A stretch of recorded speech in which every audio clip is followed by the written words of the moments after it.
A new study shows nearly a third of small business owners are concerned their businesses won't make it through the end of this year. The economy and high prices being their top concerns. But still, President Biden can't stop talking about Bidenomics. America now has the strongest growth, the lowest inflation rate of any major economy in the world. The economic growth is stronger than we had during the Trump administration. We all do well. It's called Bidenomics. We're doing pretty damn well economically and gotten better. It's all part of my economic vision. Joining us now is our small business panel, Brian Maloof, owner of Manuel's Tavern in Atlanta, and Sergio Rodriguez, a New Jersey business owner. Good morning to you both. Brian, I'll start with you. What do you think about what the president said in those clips that we just played? Does his characterization of the economy match what you're experiencing? No, not at all. It doesn't. We don't feel it. We've never struggled as hard as we're struggling right now, and we've got a 70-year-old business, and it's tough. It's really tough, and he's out there, and the administration's out there talking about all the good that they're doing, and we just don't feel it. We feel like we've been forgotten, and it's incredibly frustrating. We filed for all the benefit programs that were available after COVID, the employee retention tax credits. We're still waiting on that payment. And it's very frustrating. It hasn't been administered very well, and no one seems to care. But we've got all this other money going to other places, and if they just took 10% of that and helped the small business owners here in this country, I think they'd get a bigger bang for their buck than what they're getting.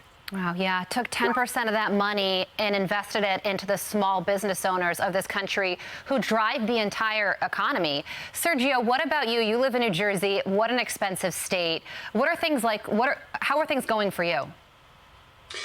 Look, I think the one thing that we have to understand when we speak about the economy and what's been going on is that since Biden's been in office, inflation's gone up 20%. I mean, that's just a fact. And who gets affected the most by that? Small businesses. Why? Well, because we deal with the poor and the middle class more than anybody else.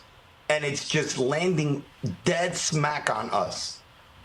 Yeah, so Sergio, you bring up a great point about prices going up 20%. So now President Biden is saying that things are going down, but they're going down not to the level that they used to be.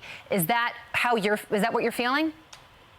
Yeah, correct. I mean, you got to factor in that small businesses deal with insurance. We deal with, obviously, the cost of goods, wages, because in order to operate the business, all this stuff has gone up. So now people that would enter our facilities 2 and 3 times a week are now only entering that same business 1 time a week. And we're spending a lot more money to keep the business open. Yeah, that's such a good point. Brian, what about that? I mean, you own a restaurant. Are you experiencing the same thing? If you raise prices, you see fewer customers, so it's like a catch-22. Well, we've been forced to raise prices, as Sergio said, because of the cost of goods. But in addition to that, our customers are experiencing insurance increases, rent increases, and so their discretionary spending has been diminished, and they're not coming out as often. So Sergio's, right on target. We're experiencing the same thing that he is in New Jersey.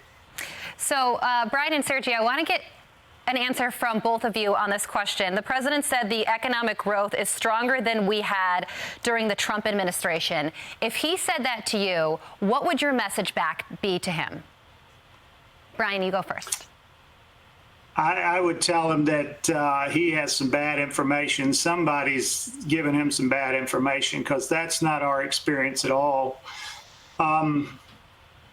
It's never been harder right now. It's a struggle. The premise of this this subject we're talking about is the security of our businesses in 2024. And we've been in business since 1956, and we're scrappy. We're still fighting, but it's difficult. It's a difficult time, and it's an uncomfortable time. Yeah. And all of our rainy day fund has already been spent trying to stay afloat. So it's very tough right now, and it doesn't need to be. It really doesn't need to be. A few simple things that could be done that could help us, and it's not happening. Sergio, what about you? Listen, I can make statistics say whatever I want to fit my narrative. The fact is, if you were out here and Biden's people were out here interviewing small business owners, that would not be the answer they can give. So they're probably interviewing VPs of banks because they're not interviewing me. You got to be talking to the people that are impacted the most by these economic policies. Brian, Sergio, thank you so much for joining us. Have a great day. Thank you, Carl. Best of luck. Yes, of course. I'm Steve Ducey. I'm Brian Kilmeade. And I'm Ainsley Earhart. And click here to subscribe to the Fox News YouTube page to catch our hottest interviews and most compelling analysis.